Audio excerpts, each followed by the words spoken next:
Vlogs to today's video guys, ayan, balikan po natin ang unang vlog nila Kalinga Prab kay Carla. Ayan, dito po mapaayak po kayo sa video na ito ni Kalinga Prabs. Hindi pa po panood nito sa unang vlog kay Carla, ayaw pa kay panood nyo po ay Kalinga Prab.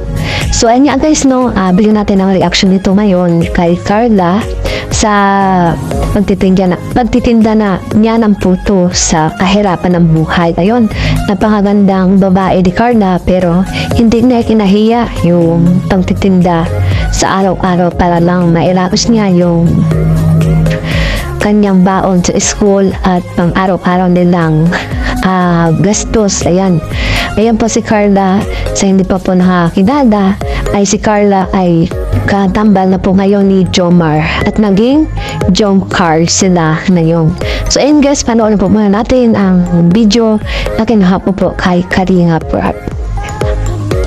Akala ko nga po titigil ako nun sa pag-aaral. Pasensya na po.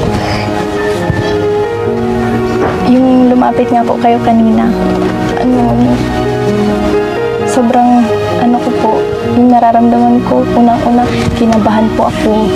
Kasi syempre, di ko inaasahan na ganito. Tapos, masaya din po.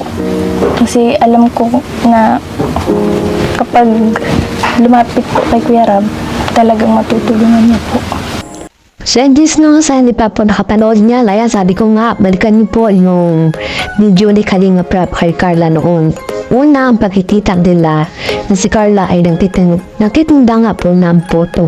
So, ayan nga po guys, no, huwag pong kalimutan na suportahan ang Jomcar. Ayan, ang love team na Jomcar.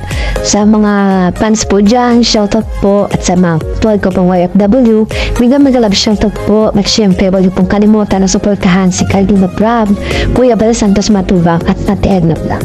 Ayan, at syempre ang inuling po at may vlog. God bless us all. Bye-bye! Okay.